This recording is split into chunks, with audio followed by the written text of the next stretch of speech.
crude oil prices. This is another major spike that has now been witnessed, currently trading at around $112 per barrel. And that seems to be, as far as the information that has been coming in, because this is the global consequence that what we are looking at. Sensex and Nifty crash in early trade also over the escalating Middle Eastern tensions and the oil prices as well. And the rising crude prices are said to be amongst the key factors that are actually behind the decline in the markets.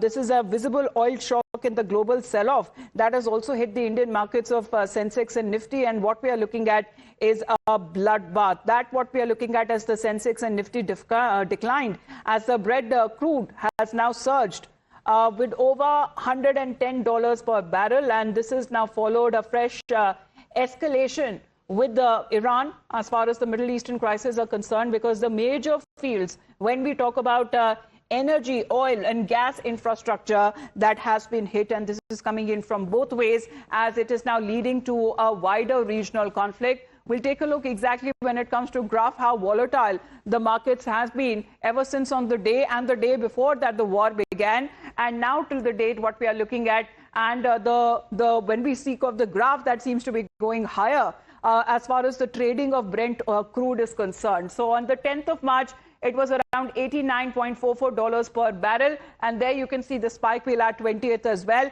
Currently, it is at $112 per barrel. The spike that has also been seen up to 114 as well. But in the middle, it had touched almost $120 dollars per barrel. That seems to be the kind of graph, the spike that has been witnessed ever since the war has started. And this is where, when things get really serious, because this is day 20 of the war, and Middle East that continues to remain on the brink. And this is the conflict that is now taking a dangerous turn as far as global consequences. Not just Indian markets, Asian stock markets also have witnessed this kind of a bloodbath there. As far as the oil prices now are concerned, they are literally on fire. So that seems to be the update that is now coming in from the markets as well, because Sensex and Nifty are said to have plunged over 2%, and all Nifty sectors have fell. Crude prices have now gone up, and that now seems to be weakening the global cues that the benchmark equity indices have tumbled sharply. And amid, when it comes to the 3-day recovery period, there were days that markets opened in the green, but that seems to have been snapped amid this spike in crude oil prices and weak global cues that is now being witnessed. Mr. Dua is connected with us right now. Mr. Dua, how are you looking at this bloodbath, sir, that is being witnessed in Indian markets? I think so. It was somewhat inevitable. The fact that our dependence on imported crude as well as gas is so high, and the disturbance in the Middle East was bound to impact us adversely. So what do you believe, sir, are the reasons that we are looking at the markets declining? Because there has been a significant rise in Brent crude prices as well, and there are also weak global cues. U.S. markets has also ended sharply on Wednesday that we are looking at, and the same kind of a sentiment is now being seen in the Indian market side, sir. Yes, the fact of the matter is that if the input costs for us soars, with yesterday's prices being $112 barrels, that is increase of almost 35% over the last price. Which was, say, when the last price when the war started three weeks ago. And with the input costs rising, the margins of all the companies, the corporates, for which this is a feedstock, was bound to get affected with lower margins and lower futures kind of prospects. The market has reacted in that manner, and I think it might take a little while for any correction to come about.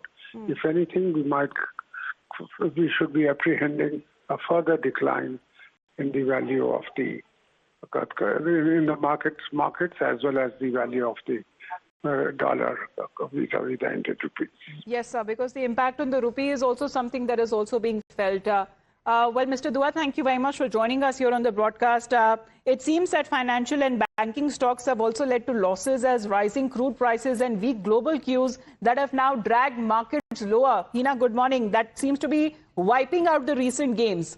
Well, absolutely. You know, last 3 days, we did see some kind of a breather on Dalal Street specifically. But what has happened overnight has really spooked the investors here in India and across Asia, actually. Let me first take our viewers through, Amita, where the markets are as we speak right now. In India, if you look at Sensex, it's down about 1,672 points right now. It's down over 2.10%. It's barely managing to hold above that very crucial level of 75,000 for the moment. I don't know for how long it's going to sustain like this. If you look at Nifty, Amita, right now, it's down almost 500 points. It's trading at 23,281. Again, a cut of about 2% The situation is no different if you look at other Asian markets, for example, Japan's Nikkei, as well as South Korea's Kospi. Everything is seeing a cut of about 1.5 to about 3% Now, there are two reasons. One, I mentioned the way energy facilities are literally being targeted. On one hand,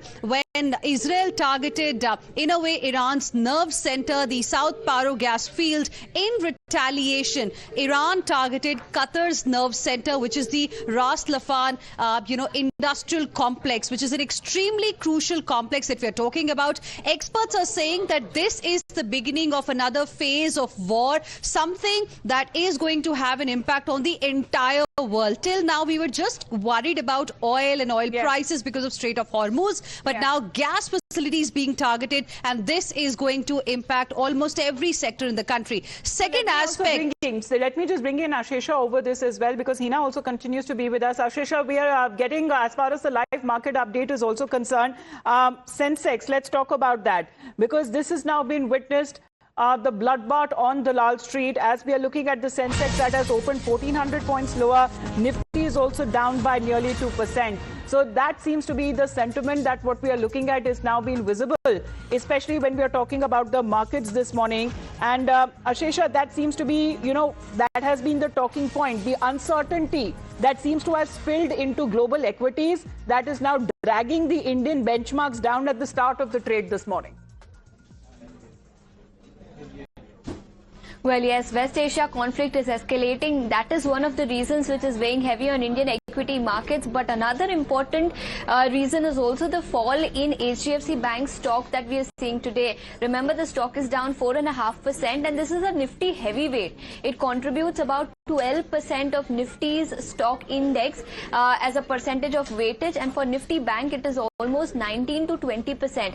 Remember, last night HDFC Bank came out with an announcement where they said that their part-time chairperson has resigned, and he had cited some conflict of interest in his resignation letter. The management, of course, later clarified that there are no corporate governance issues, but despite that, the stock is sitting with a cut of nearly 4.5%, and because it is a Nifty and Bank Nifty heavyweight, the 4.5% stock fall is dragging both Nifty and Bank Nifty lower in today's trading session. One, of course, is West Asia conflict, but second is the fall in Bank Nifty and the fall in HDFC Bank, which is dragging both these indices lower in trade today. Right. But this seems to be, as far as the impact that is now being witnessed, when we talk about the concerns that have been raised over the uncertainty, the inflation risk that also is linked to energy shortages, that is the selling pressure that seems to be widespread with financial and banking stocks, that seems to be taking the biggest hit. Well, Ashesha and Hina, thank you very much for joining us. That's the market update live that we are getting for our viewers. But speaking of the 20th day of the war in West Asia, that continues to remain on the brink, because